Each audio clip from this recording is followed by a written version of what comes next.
the gentleman for yielding. Thank you very much, Mr. Chairman. I appreciate that.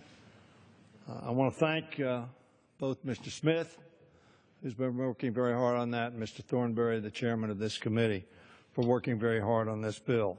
Both of them are responsible leaders in this House and work well together to make sure that our national security is well served. I regret, therefore, that I will be opposing this bill for reasons that I will discuss.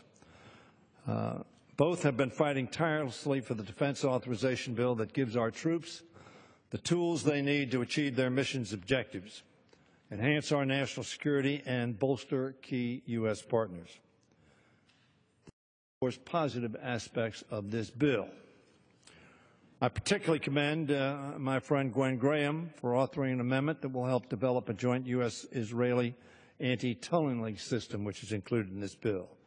Representative Mark Veazey had an amendment adopted in committee that asked the Pentagon to explore the effects of the DACA program on military recruitment, and Congressman Gallego worked hard to get language included in the bill expressing the sense of Congress that dreamers, undocumented immigrants who are brought here as children, ought to be able to serve the country they love in our military and be rewarded for that service with a chance to stay here legally.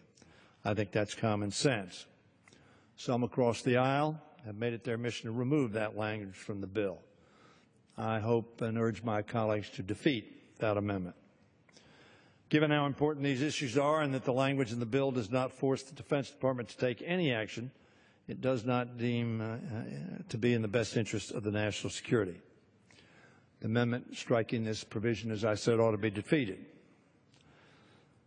The bill contains provisions that continue to prevent President Obama, however, from finally closing the detention center at Guantanamo Bay.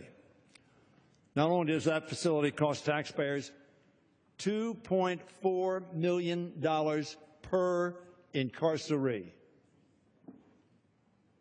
I know my budget hawks think, well, $2.4 million to keep one person in jail for a year. That makes sense. I disagree with you on that if you think that. But not only does it cost way too much, it is a blot against our country in the eyes of the world and in the hearts of so many of our own citizens here at home. Furthermore, in his budget request, the President laid out a path to lift the sequester level, which is under our national security. Hear me. The sequester that this bill honors by exception is undermining the national security of America. This bill, however, perpetuates the sequester for everything except that which some think is important. And I share their view. The national security is critically important.